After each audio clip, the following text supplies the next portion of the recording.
Pois bem, vamos lá para uma aula muito importante hoje, um assunto, mesmo que pareça ser muito contemporâneo, porque é muito fácil, a partir de uma autoinvestigação, perceber isso em nossas próprias vidas. Ainda assim, esse não é um assunto nada novo. Platão, por exemplo, há pelo menos 2.500 anos, já trazia à tona esse embate que há dentro do assunto de hoje, que é razão versus emoção. Platão já falava, ou trazia à tona uma metáfora a fim de explicar esse fenômeno absolutamente humano, quando ele falava ali sobre o nosso lado racional, representado por aquilo que ele chamava de cocheiro, né, o cocheiro da razão, e do outro lado, o nosso lado emocional, representado pelo cavalo selvagem, por nossas paixões, por nossos desejos mais viscerais. E é muito fácil, como eu ia dizendo aqui, investigar isso por conta própria, né? Quando nós, por exemplo, estamos ali diante de um chocolate e não sabemos, ou pelo menos vemos esse embate em nós, esse conflito interno entre comer o chocolate e obter uma recompensa de curtíssimo prazo, ou abdicar daquele chocolate em prol de uma recompensa que mora no futuro. E aí nós travamos esse embate e a percepção que se tem é que dentro de nós ocorre de fato um jogo, né? Como diz o Timothy Gallwey, um jogo interior, né? De um lado tendo aí esse lado emocional, quase sempre priorizando recompensas de curto prazo, e do outro lado, esse lado racional, que sabe que é importante, seja pela saúde, seja pela estética, seja por qual motivo for, deixar de comer o chocolate agora para que se possa obter louros, para que se possa obter benesses no futuro. E claro, até pouco tempo esse modelo foi praticamente unânime. Nós aprendemos isso na escola também, né? Porque disse aí, por exemplo, que a neurociência inclusive descobriu a região do cérebro responsável por esse lado racional, por esse centro, por esse sistema executivo, por esse eu, né? Melhor dizendo, como diz o Robert Wright, que escreveu Por que o Budismo Funciona, e disse que a neurociência descobriu, então, esse lado racional do cérebro, que seria ali essa parte que fica bem aqui à frente de nossa testa, conhecida como córtex pré-frontal. Enfim, é um modelo razoavelmente interessante, porque, é claro, pela nossa própria experiência empírica, né, nosso jeito de viver, nós passamos por esses constantes dilemas entre obter algo agora ou deixar a recompensa para o futuro.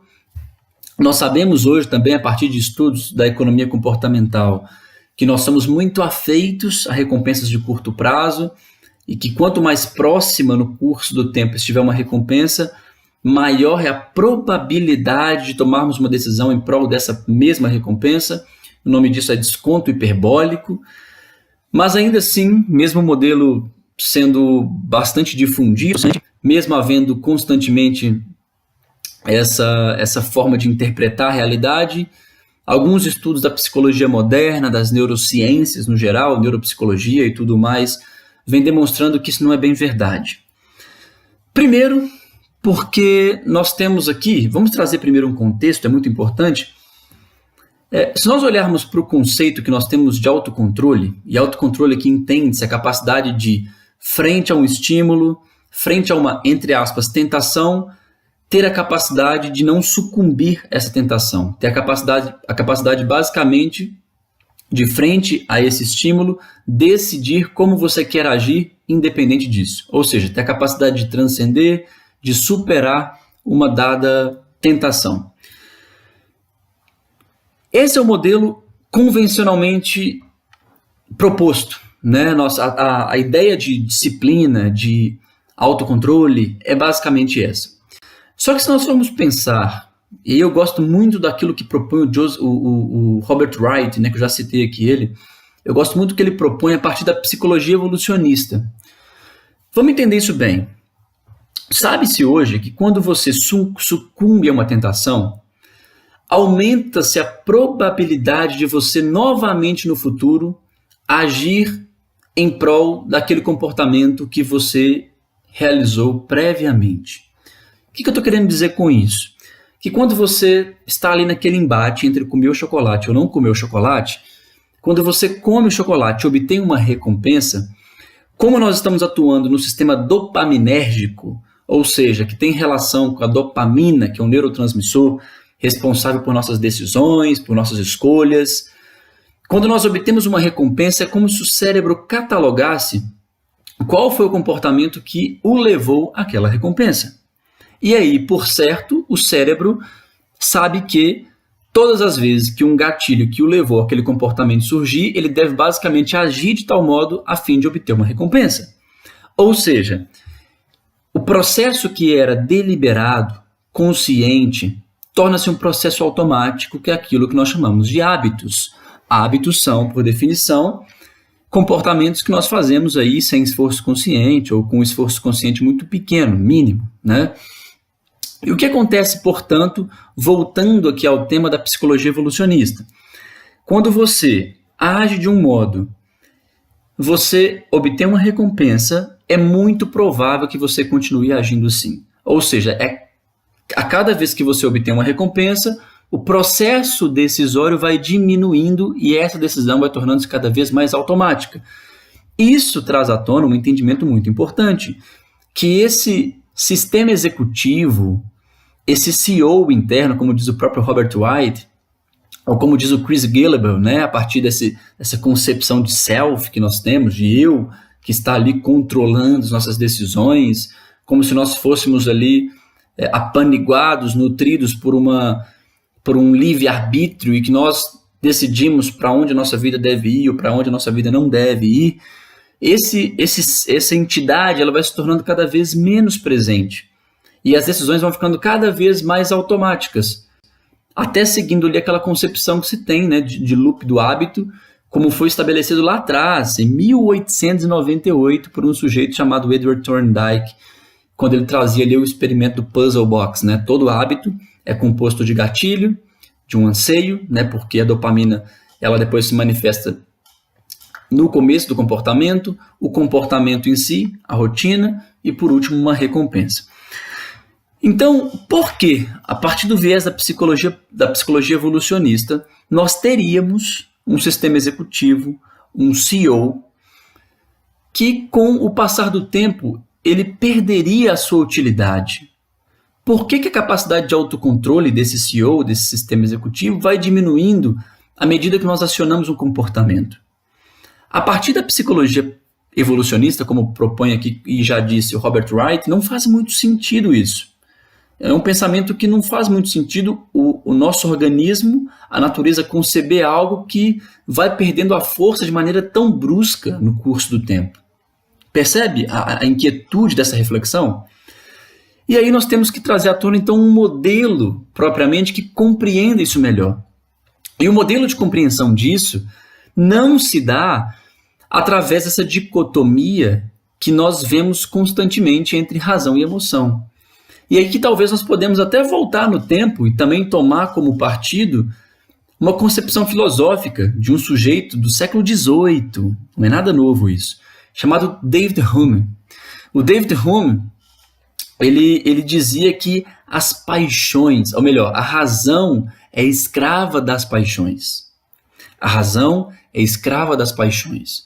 O que ele quis dizer com isso? Que toda decisão é basicamente emocional.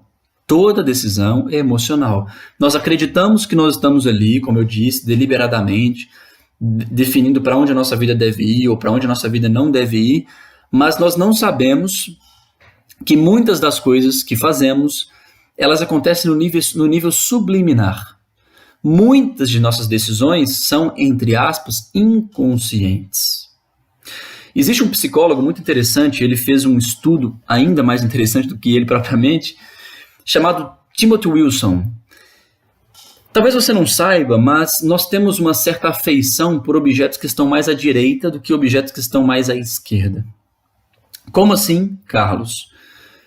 O experimento consistiu da seguinte prática. Ele colocou 4 meias calças seguidas, né, uma do lado da outra, distintas, obviamente, e as pessoas tinham que escolher uma dos pares, melhor dizendo, de meias calças. E as pessoas tinham uma tendência, como aqui expliquei, a escolher a meia calça que estava mais à direita. Quando elas eram perguntadas por que elas escolhiam aquela meia calça que estava mais à direita, elas respondiam o quê? Eu gostei do tecido, eu tive uma predileção pela cor, alguma coisa nesse sentido. Só que elas não traziam à tona essa explicação que era ali estatística, né, pelo volume de pessoas que participavam do experimento, que tinham uma afeição maior pela calça, a meia calça que estava sempre mais à direita. Elas não explicavam que elas estavam escolhendo porque a meia calça estava mais à direita. Ou seja, elas, no nível subliminar, elas não percebiam que elas estavam elegendo um comportamento sem saber por que estavam fazendo isso. Então, elas utilizavam aquilo que, por regra, é uma deliberação do hemisfério esquerdo do cérebro, que era a capacidade de racionalizar. Por isso que o Antônio Damasio, que é um neurocientista português, diz que nós não somos seres racionais, nós somos seres racionalizadores. Nós tomamos uma decisão a partir da emoção e depois nós usamos a razão para justificar a decisão tomada a partir de um viés emocional. Por isso que Hume, ainda no século XVIII, como aqui citei, dizia que a razão é escrava das paixões. Então as paixões, elas são o meio pelo qual nós tomamos decisões, agimos e depois nós usamos a própria razão para justificar aquilo que fizemos. Inclusive, nós podemos aqui tomar até a própria etimologia da palavra emoção, que vem de emovere, que significa mover, agitar, sair do lugar, né, gerar movimento, momentum. Esse é o sentido da emoção. A emoção é o combustível do comportamento. Ela que torna possível uma decisão, uma deliberação comportamental. A força motriz, ela sempre é provida de uma emoção, de um fator emocional. E como que agora nós podemos, então, entender esse modelo, ou essa dicotomia, né, como aqui é dizendo, entre razão e emoção? Existe uma teoria que é a teoria do modelo modular da mente, né? O sistema modular da mente, teoria modular da mente. De que a mente não tem, propriamente, esse embate entre razão e emoção, mas embates entre módulos. E isso faz toda diferença, pessoal. Vamos entender isso aqui bem. Vamos tomar o exemplo do chocolate. O chocolate, você tem ali diante de si a vontade de comer o chocolate, né? Então manifesta-se em você o desejo de comer, você tem um gatilho, e só por aquele gatilho ali estar presente, que é ver o chocolate, hoje talvez você não saiba, das 11 milhões de terminações aproximadamente nervosas que nós temos no organismo, no corpo, 10 milhões são responsáveis pelo ato de enxergar. Boa parte das terminações nervosas que nós temos no organismo, elas são responsáveis pela visão. Então, quando você vê alguma coisa, como chocolate ou qualquer outro estímulo, aquilo desencadeia em você uma resposta automática e aquilo te dá uma vontade de comer o chocolate. Então, é uma questão sentimental. Ponto final. Onde, então, que entra a questão de razão versus emoção nisso aqui? Vamos tomar esse primeiro módulo do sentimento, que é a vontade de comer o chocolate. Você vê o chocolate, aquilo desencadeia em você uma reação visceral, só que, por outro lado, parece que surge aquilo que aparenta ser a razão, que te diz o seguinte: você viu hoje uma matéria no Instagram, você leu no Instagram do médico falando que chocolate é diabetogênico, isso pode causar um baita problema, você está comendo chocolate todos os dias. E aí o que acontece? Começa a surgir o sentimento de culpa. Você tem um sentimento de culpa de outro lado, e esses argumentos, olha a graça disso aqui, pessoal. Esses argumentos que você traz para não comer o chocolate, eles são argumentos racionais, mas eles existem para fortalecer uma emoção que é a culpa que está do outro lado. Então percebam que há um embate aqui, não entre emoção e razão, mas entre dois sentimentos. Um sentimento de um lado que o faz comer o chocolate, e o sentimento de outro lado, que é a culpa que o impede de comer o chocolate. Pode ser um outro sentimento também que não seja a culpa. E onde entra a razão? A razão entra para retroalimentar cada um desses sentimentos. De um lado, você pode falar, por exemplo, a fim de comer o chocolate, coisas do tipo: você trabalhou muito hoje, o dia inteiro, se matou, se desgastou, você merece. Ou, pô, você foi na academia, fez tudo certinho hoje, comeu super bem. Pô, convenhamos, né, que um chocolate não vai fazer mal. Então você começa a trazer razões, racionalizações, como diz o Antônio Damasio, a fim de fortalecer aquele módulo, por isso que chama-se modelo modular da mente, e quando esse modelo se fortalece, ele vence o outro e você toma uma decisão a partir disso. Percebe? Só que você pode muito bem também usar essas racionalizações para fortalecer o outro lado. Como, por exemplo, pô, você foi na academia hoje, depende claramente do viés que se interpreta, você foi na academia hoje, fez tudo certinho, você não vai estragar tudo agora comendo chocolate. Pô, você viu, como dei já o exemplo aqui, o médico falando que você está comendo chocolate pra caramba, pô. O chocolate, ele pode gerar diabetes, se consumido em excesso, blá, blá, blá, blá, blá. Ou seja, você começa a trazer racionalizações para fortalecer o outro módulo. E aí, isso vai fortalecendo aquele viés emocional. O viés emocional que for mais forte tende a decidir ou tende a gerar uma decisão propriamente, que vai gerar força motriz, que é comportamento, e comportamento, como sabemos, por regra, sempre vai gerar um resultado por causa e efeito. Todos sabemos disso. E aí, qual que é o ponto central aqui? Por que então que há esse embate? Por que nós nos tornamos então tão reféns do lado emocional? É uma pergunta pertinente essa. E eu acho que, novamente, nós podemos aqui nos ater à psicologia evolucionista a fim de entender esse processo da maneira que ele merece. Então, vamos lá. Vamos pegar os nossos ancestrais aqui. Um sujeito ali numa época tribal, ele estava na dúvida se ele abordava um sexo oposto, né, uma fêmea, o macho pensa em abordar a fêmea, só que a fêmea tinha já outro macho, e ele começa a ponderar os riscos daquilo.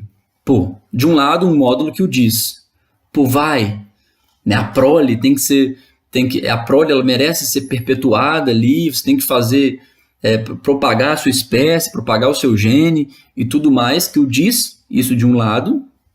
E aí vão existir argumentos para isso, você consegue, você é capaz, você é forte, você é mais forte que o outro macho, que vão fortalecer esse intento de ir lá, propriamente, e tomar aquela decisão de fazer o que deve ser feito.